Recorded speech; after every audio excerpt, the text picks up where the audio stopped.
전도서 말씀을 4일째 묵상하고 있습니다. 전도서는 솔로몬이 노년에 썼던 기록이라고 여러 학자들이 이야기하고 있고, 그의 삶에 그가 경험했던 여러 일들을 바탕으로 하고 있기 때문에 우리는 아직 경험해 보지 못했던 많은 영역들이 있습니다. 솔로몬이 본인이 누렸다고 이야기하는 부귀와 영화에 대해서 우리의 경제적인 형편이 어느 정도 된다고 하더라도 왕이 누렸던 그런 부귀, 그런 관계, 혹은 심지어 그런 쾌락, 이런 거를 느낄 수 있는 사람은 그렇게 많지 않을 거라라는 생각이 듭니다. 그리고 이 사실을 우리가 기억하고 전도서를 읽는 것이, 때로는 우리가 전도서의 마음, 전도서를 통해서 고백되는 노래를 우리가 잘 이해할 수 있는 길이기도 합니다. 이걸 잃어버리면 우리가 왜 우리는 열심히 하려고 하는, 우리는 열심히 일하고 하는 이 일을 허무하다고 할까, 헛되다고 할까, 거기에 대해서 막연하게 공감하지 못하는 일들이 생기는 것을 보게 돼요. 전도서를 이렇게 읽다가 그가 삶이 허망하다, 지나가는 세계 여러 다음 세대로 넘어가는 것이 너무너무 허망하다, 그렇게 이야기하고 있는 장면들이 군데군데 발견이 되는데, 생각해 보십시오. 지혜로 출중해서 전 세계에 소문났던 사람, 많은 것을 가지고 있던 사람, 근데 그런 사람이 아무리 많이 알고 아무리 많이 갖고 있어도 이제 죽음이 얼마 남지 않았다, 내 삶의 마지막 날이 얼마 남지 않았다라고 생각해 보니 아무 의미가 없는 거예요. 그리고 자기가 생각하기에 정말 준비되었다, 똑똑하다, 혹은 그만한 능력이 있다, 저만한 마음이 있다라고 생각하는 사람은 없어 보이지 않겠습니까? 그만큼 출중한 사람이 보기에 다 망하겠구나, 다 무너지겠구나, 다 사라지겠구나, 그렇게 생각이 드니 또 얼마나 허무하겠어요. 그러니까 솔로몬 마음속에 있는 그의 출중함과 그가 겪고 있었던 삶이 사실 굉장히 독특했습니다. 이걸 생각해 보면 우리가 그가 생각했던 일들에 대해서 중심을 찾을 수가 있어요. 다른 사람들의 경험을 무조건 받아들이기 힘든 경우들도 사실 있습니다. 왜냐하면 우리랑 삶이 너무 차이가 날 때 어떻게 해야 되는 걸까? 우리는 그런 삶을 잘 모르는데, 내려놓음의 저자 이용기 선교사님이 그가 하나님께서 어떻게 인도하셔서 공부해서 몽골로 선교사로 가게 됐는지를 이렇게 저술을 하고 사람들에게 그런 말씀을 간증하고 다니셨는데, 그 책을 읽은 어떤 분이 여러 짧은 글을 댓글 통해서 이렇게 달아놓은 걸 보니까, 나는 뭐 내려놓을 게 있어야 내려놓지 내려놓을 게 없더라, 이런 단순한 한 줄을 적어 놓으신 거 보고 또 많은 사람들이 또 댓글을 달았더라고요. 맞아, 맞아, 맞아, 그래, 뭐 내려놓을 게 없어, 뭐 내려놓음이라고 하는데 내 삶은 그렇지 않아. 그래서 우리가 완전히 공감하고 하나님께서 하는 일을 여러분들 보게 될 때 이걸 같이 좀 생각해 보는 게 중요하겠다. 그리고 그런 마음을 생각하고 다시 본문을 보면, 그럼에도 불구하고 솔로몬이 고백하고 있는 방향을 우리가 잘 보게 돼요. 액면 그대로도 중요하지만 그가 얘기하고 있는 마음의 중심이 무엇인가. 오늘 이 본문 말씀을 통해서 우리가 살펴보고 싶은 것은 시간과 삶에 대해서 우리가 가지고 있는 판단 기준에 대해서예요. 내가 성공했다, 내가 실패했다, 내 자신의 모습을 본다. 근데 바라보고 있는 그 대상, 바라보고 있는 그것이 무엇이냐, 하나님이 아닌 경우에 우리에게 그게 적잖이 어려움이 됩니다. 하나님을 바라보는 삶에 대해서 오늘 같이 살펴보고 싶습니다. 첫 번째로 주목하고 싶은 것은 우리가 하나님을 바라보아야겠다라는 거예요. 13절 14절 말씀을 보면, 하나님이 하시는 일을 생각해 보아라. 하나님이 구부려 놓으신 것을 누가 펼 수 있겠는가.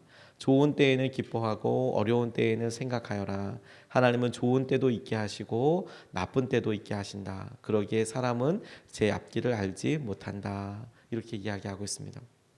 좋은 때도 있고 나쁜 때도 있다. 굉장히 잘 알고 있는 말이고 동의가 되죠. 근데 의외로 우리에게 좋은 때에는 크게 고민하지 않지만 나쁜 때에는 아주 마음속에 깊이 드는 여러 고민과 그 고민이 꼬리에 꼬리를 물려줘서 두려움으로 변하고, 그리고 심지어 낙담과 우울감으로 변하게 되는 일들이 참 많이 있어요. 그런데 솔로몬이 뭐라고 이야기하냐면, 어느 때든지 너 스스로 바꿀 수 있겠느냐, 바꿀 수 있더냐. 하나님께서 하시는 일을 가만히 생각해 보아라. 누가 그것을 구부릴 수 있겠느냐. 그 말은 누가 그것을 변경시키고 누가 그것을 바꿀 수 있겠느냐. 하나님께서 하시는 여러 일들 가운데 너가 기쁜 일, 좋은 일 가운데 있으면 기뻐하고 네가 어려운 일들 가운데 있으면 생각해 보아라. 그 말의 중심은 네가 기뻐해야 될 때, 좋은 일 앞에 있을 때 좋은 일 때문에 너무 기뻐하는 것도, 하나님께서 하신 일을 바라보는 것을 떠나서 기뻐하는 것도 크게 의미가 없고, 내가 힘들고 어렵다고 해서 이 일이 그럼 난 버려진 거야, 잊혀진 거야, 그렇게 생각할 필요도 없고, 이 일을 이끌고 가시는 하나님을 기억해라, 하나님을 생각해라, 이렇게 말씀하고 계시는 거예요. 하나님이 하시는 일들을 떠올려 보아라. 우리가 열심히 한다고 해서, 계획한다고 해서 다 그대로 됐더냐. 그렇게 된 적도 있지만 아닌 적도 정말 많지 않습니까? 우리의 의사와 상관없이 벌어지는 일들도 있고, 그래서 그것을 당장 수습하기 위해서 막 하다 보니까 의외로 그게 우리에게 가장 큰 복이었던 적이 있고, 지나놓고 보니까 아마 생각을 제대로 하고 계획을 하고 했으면 도저히 이룰 수 없는 과정들을 넘어서 겪게 되는 일들도 우리에게 많이 있거든요. 주님께서 그걸 보라고 이야기하고 계시는 거예요. 하나님의 뜻을 안다는 거 우리 모두에게 커다란 숙제 같을 거라고 생각이 듭니다. 그래서 어느 분이 이런 이야기를 쓰셨어요. 처음 대학에 갈 때 어디를 갈지 몰라서 하나님의 뜻인지 물었던 기억이 있으셨대요. 믿음도 별로 없던 터라 그저 막막할 때 하나님의 뜻보다는 그냥 점수에 맞춰서 대학을 들어가게 되셨대요. 그리고 열심히 공부하고 직장생활을 하려고 보니까 기존의 회사가 부도가 나고, 또 법적 화의 상태에서 지하철 공사 현장을 준공하고 나니까 또 회사를 옮기게 되고, 하나님의 뜻이라고 생각하고 한 걸음 한 걸음 나아갔는데 결국에는 성적 때문에 자기는 간 것 같고, 결국에 졸업해서 간절히 기도하고 들어간 회사 2번이 다 망하게 되고, 이게 뭔가라는 생각이 들더라는 겁니다. 하나님의 뜻이 어디 있는지 기도하는데도 잘 모르겠다고 많이 속상하셨대요. 그래서 하나님의 뜻을 안다는 것이 참 어렵다라고 생각될 때 제랄드 시처라는 분이 쓴 하나님의 뜻이라는 책을 읽어보게 됐답니다. 근데 그 책에 이런 이야기가 나와요. 제럴드 시처라는 사람이 하나님의 뜻은 내가 의사가 되는 것이라고 생각했는데 결국엔 자기가 신학교 가 있더래요. 제럴드 시처라는 사람이. 또 하나님의 뜻이 목회라고 생각했는데 그러면 결국에는 신학자가 되어 있더래요. 목회, 교회의 길을 알아보려고. 자기는 하나님의 뜻이 20년을 같이 산 아내와 아이들과 함께 사는 거라고 생각을 했는데 어느 날 교통사고로 아내와 막내가 하나님 나라에 먼저 가더래요. 하나님의 뜻이라고 생각하고 그렇게 열심히 하고 있었는데 보니까 그렇게 하나님의 뜻이라고 생각하고 나아가는데 오히려 어려운 일이 있고 힘들 때마다 깊은 좌절을 경험하게 되는 내용들이 이 하나님의 뜻이라는 책이라는 거예요. 그래서 보니까 오히려 그런 고통에 더 아픔이 공감이 가고 그렇게 하더라는 거죠. 그리고 이분이 계속 생각해 보니까 성경은 미래에 장차 일어날 일에 대해서 구체적이고 정확한 이야기를 해주기 많이 하지 않는구나. 그리고 오히려 그런 여러 일들 통하여서 하나님께서 어떻게 계획하고 계신지, 하나님께서 어떤 일들 가운데 있는지 그분에 대해서 계속 바라보도록 도전하고 계시는 거구나. 좋은 때인지 나쁜 때인지 잘 알려주시지 않는 거예요.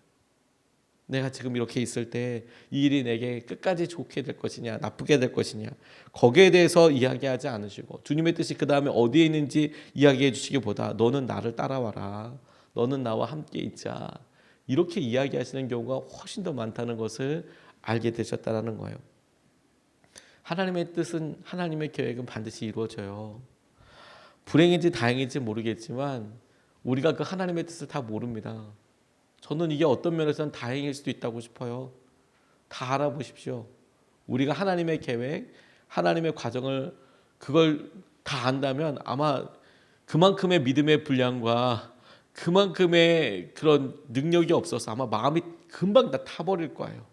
하나님, 우리에게 복이라고 생각될 만한, 우리의 기도의 응답이라고 생각될 만한 그런 일을 이루기 위한 과정이 그렇게 롤러코스터를 타면서 것처럼, 아이들이 좋아하는 놀이기구를 타는 것처럼 올라갔다가 확 떨어지고 더 떨어지고 바닥을 치고 그런 과정이 있다는 걸 미리 알아도 아마 힘들어서 절대 그거 못할 거예요.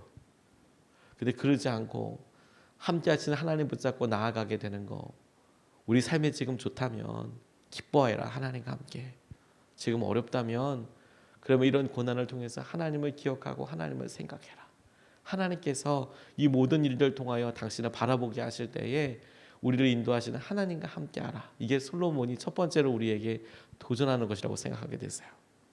두 번째로 본문 말씀에서 주목하고 싶은 것은 자신에게 닥친 일들로 자신을 평가하지 마라, 판단하지 말라는 거예요. 여러분들에게 다시 부탁드리고 싶어요. 여러분들에게 있는 지금 당면한 일들, 그것이 고난이라면, 그것이 어려움이라면 그 일로 인해서 자신을 평가하지 마십시오. 내가 이렇게 나쁜 것은 내 죄 때문이야. 내가 이렇게 힘든 것은 내가 뭔가 잘못하고 있기 때문이야 라고 속단하지 마세요. 15절로 18절까지 말씀을 보면 헛된 세월을 하는 동안에 나는 두 가지를 다 보았다. 의롭게 살다가 망하는 의인이 있는가 하면 악한 채로 오래 사는 악인도 있더라. 그러니 너무 의롭게 살지도 말고 너무 슬기롭게 살지도 말아라. 왜 스스로를 망치려 하는가? 너무 악하게 살지도 말고 너무 어리석게 살지도 말아라. 왜 제 명을 다 못 채우고 죽으려고 하는가? 하나를 붙잡되 다른 것도 놓치지 않는 것이 좋다. 하나님을 두려워하는 사람은 극단을 피한다. 이렇게 표현하고 있습니다. 솔로몬이 보니까 두 가지를 다 보았대요. 의로운데 빨리 죽는 사람 보았고 악한데도 오래 사는 사람 보았대요.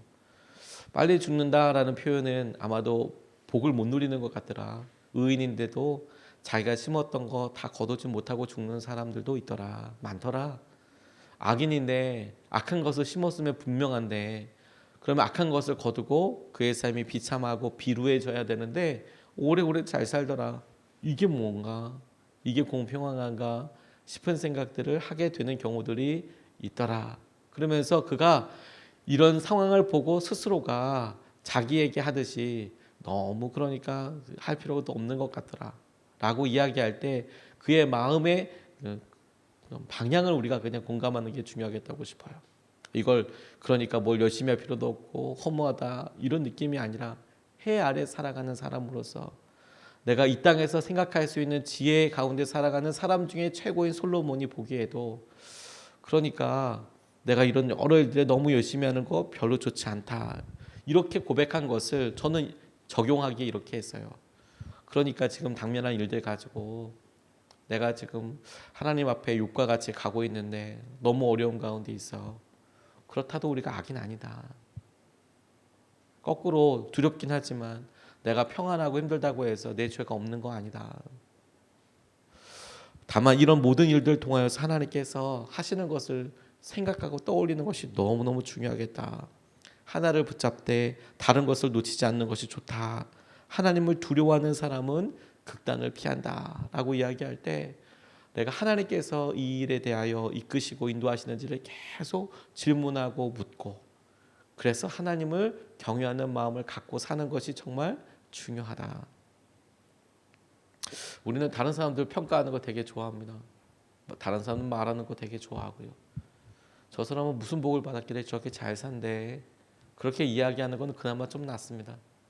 그런데 우리 너무 쉽게 저 사람 벌 받았나 봐. 저 사람 뭔가 죄졌나 봐. 라고 하는 이야기를 더 심심치 않게 많이 하죠. 근데 문제는 그런 걸 우리가 스스로 우리에게 그런 많이 얘기해요. 나 뭐 벌 받았나 봐. 나 뭔가 잘못됐나 봐. 이렇게 생각을 하시죠. 아니에요. 많은 사람들이 자신이 있는 일들로 자신을 평가하려고 해요. 그렇지 않습니다. 의인이 망하고 악한 사람이 잘 될 수도 있어요. 그러니까 해 아래 지혜로 살아가는 우리가 하나님의 여지, 하나님이 개입하실 여지를 두는 게 되게 중요하겠다고 싶어요. 우리 삶을 평가할 때. 오히려 그게 더 분명한 믿음일 때도 있습니다. 하나님을 두려워하는 사람들에게 내 삶의 그래서 결론은 내 삶의 진짜 모습은 무엇인가? 하나님이 아시지. 하나님을 두려워하는 태도로 살아가요. 자신에게 닥친 일, 그 일 힘들고 어렵다고 해서 나 믿음 없어, 나 버려졌다라고 함부로 이야기하지 않습니다. 하나님께서 내게 개입하실 여지가 여전히 있지. 하나님께서 나를 오늘도 붙잡아 주시지. 그래서 그것이 우리 가운데 하나님을 두렵고 겸손한 마음으로 찾고 의지하게 되는 통로가 돼요. 그게 놀라운 지혜입니다. 내가 이것을 위해서 하나님께서 뭐 내게 주신 기회니까 내가 확 할 거야. 그러다 보면 어느 순간에 하나님 의지하는 것을 훨씬 넘어서 자기의 욕심과 자기의 계획의 분량만큼 그 일을 극단적으로 확 넘어갑니다. 하나님께서 우리를 훈련시키고 연단시키기 위해서 과정을 겪게 하실 때에도 어느 순간에 우리가 에이씨 몰라 여기서 떠날 거야 그런 것을 통해서 하나님의 계획의 번절도 훅 우리 스스로가 넘어가요. 양극단이 전부 다 교만이에요.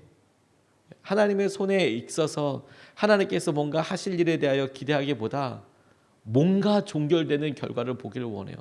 뭔가 이 일의 끝을 보게 되기를 원해요. 2011년 3월 11일에 일본에 아주 안타까운 일이 있었습니다. 큰 쓰나미가 있어서 몇만 명이 되는 사람들이 죽었어요. 그런데 그렇게 죽고 난 다음에 사회학자들이 일본의 한 가지 이상한 상황을 이렇게 포착하게 됐답니다. 4월이 됐는데 3월 달에 쓰나미가 일어나고 4월이 됐는데 그 4월 달에 결혼하는 커플들이 엄청 많이 늘어났대요.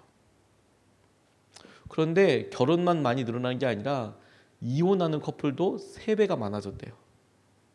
그러니까 이게 이상한 거죠. 사회학자들이 주로 공부하는 건 뭐냐면 사회적으로 일어나는 여러 현상들 가운데 뭔가 변화가 있고 뭔가 특별한데 그 이유가 뭐냐 이걸 공부하는 사람들이거든요. 그래서 사람들이 사회가 어떤 조건들을 갖추어졌을 때 어떻게 변하게 될 건가 그걸 어떻게 설명할 건가 거기서 일어난 특징들이 뭔가를 공부하는 사람들인데 이 쓰나미 이후에 사람들이 결혼도 많이 하고 이혼도 정말 많이 하더라는 거예요. 이게 뭔가 근데 그걸 계속 공부하던 어떤 학자가 있었어요. 그가 쓴 책에서 그걸 정의해서 이렇게 얘기합니다. 사람들에게 종결 욕구가 있다. 종결 욕구. 그게 뭐냐면 끝을 보기 원하는 거예요. 끝을 빨리 보기 원하는 거예요. 특별히 이런 쓰나미와 같이 재앙이 닥치고 나니까 우리 삶 언제 끝날지 모르겠다. 우리 주위에 어떤 사람들이 사고를 당하던가 암이나 어려움들 당하면 우리도 인생의 허망함을 느끼잖아요. 그러니까 뭔가 빨리 결과를 봤으면 좋겠다. 결혼을 하든지 이혼을 하든지 내가 이거 빨리 끝냈으면 좋겠다라고 이야기하는 경우들이 있더라. 사회학자가 보기에 그것들이 종결 욕구처럼 보이더라. 그냥 사회적 현상 하나를 이렇게 설명한 글이었어요. 근데 저는 그걸 보고 이런 생각을 해보게 됐어요. 대부분 여러분 우리가 하나님께서 우리를 다루시고 이끄시고 연단하실 때를 보면 뭔가 결론이 없어요. 이걸 내가 지금 포기해야 되는 건가? 안 해야 되는 건가? 아니면 이게 지금 내가 온 건가? 확실하게 내가 지금 해야 되는 건가? 그리고 그 사이에서 계속 간절히 주님을 오랫동안 지난하게 찾게 하세요. 그래서 빨리 끝나기를 원하죠. 뭔가 빨리 끝나기를 원하죠. 그래서 어떤 분들은 오랫동안 참 믿음으로 잘 살아오면서 그 마지막에 잘못 찍으세요. 마지막에 자기 욕심으로 같이 그냥 해결해 버리세요. 마지막에 도망가세요. 그렇게 오랫동안 참아왔으면서. 그래서 뭔가 끝을 보고 싶어요. 근데 그거 믿음이 아니라는 거예요. 하나님 우리를 끝까지 선하게 이끌어 주실 거야. 여전히 하나님께서 우리에게 개입하실 여지가 있고 여전히 우리의 삶을 역전시키실 하나님, 여전히 우리의 삶의 중심과 우리의 삶의 주도권을 하나님이 붙잡고 우리를 이끌어가고 계셔. 그걸 생각하고 보는 게 너무 중요한 거예요. 그래서 일희일비에 우리의 삶과 우리의 삶 전체를 판단하지 않습니다. 여전히 우리의 모든 삶에 하나님께서 개입하실 여지를 갖고 그렇게 해서 고백해요. 하나님이 더 하실 거야. 하나님이 더 붙잡아 주실 거야. 그리고 끝까지 하나님 앞에 열매가 되기를 원해. 제이디 그리어 목사님이 쓰신 Jesus Continued라는 책에 재미있는 동화 같은 이야기 하나가 나와요. 어린 새, 작은 새 이야기가 나오는데 겨울 동안 남쪽 나라에 가서 따뜻하게 보내기 위해서 가야 되는데 이 작은 새가 좀 늦었대요, 타이밍을. 그래서 한참 가는데 눈보라 안에 갇히게 되니까 날개가 얼었답니다.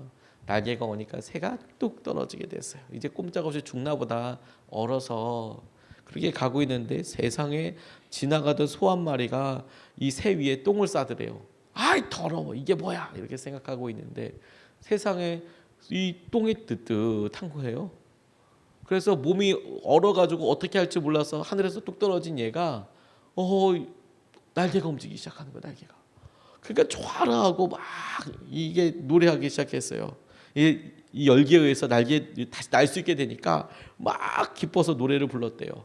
그랬더니 세상에 작은 새의 노래소리를 듣고 있던 고양이가 달려와서 냉큼 작은 새를 한 입에 호로록 먹어버렸대. 기뻐서 이렇게 이야기했다니. 보이는 일들로 우리 판단하지 않는 거예요. 보이는 일들로. 솔로몬이 자기의 삶을 이렇게 보니까 자기의 지혜로도 알 수 없는 의인의 결과가 있더라. 지혜로운 솔로몬이 보기에도 이해 안 가는 악인들의 결말도 있더라. 그러니까 의인과 악인 그것 자체가 되기 위한 수고보다도 하나님께서 어떻게 이끌어 가시는지를 보고 하나님을 두려워하는 것이 되게 중요하더라. 그래서 내 삶의 지혜라고 생각돼서 극단적인 선, 의, 악 이런 것들에도 숨겨져 있는 두려움이 있고 악함이 있고 교만함이 있고 실수가 있더라. 그러니 주님 바라보고 살아라. 그러니 하나님을 봐라. 이게 우리에게 주는 주님의 도전이라고 붙잡게 됐습니다. 오늘 두 가지 말씀을 같이 나눴어요. 첫 번째는 하나님께서 당신을 바라보게 하세요. 기쁜 때에도 슬플 때에도 어려운 일의 때에도 하나님을 바라보게 하신다. 그러니 당면한 일들 가지고 너무 좌절하지 마십시오. 하나님 우리 가운데 이끌어가고 계실 거예요. 두 번째로 우리에게 닥친 일들로 우리 스스로 판단하지 마십시오. 내가 지금 아프고 내가 지금 힘들고 우리가 이런 일을 당한다고 해서 하나님 우리 떠나신 것도 아니고 하나님 여전히 우리 붙잡고 계시잖아요. 그러니까 이런 일들 통해서 우리 하나님을 끝까지 붙잡게 해달라고 그렇게 우리가 붙잡고 기도하고 싶습니다. 두 가지 기도 제목을 붙잡고 같이 기도하겠습니다.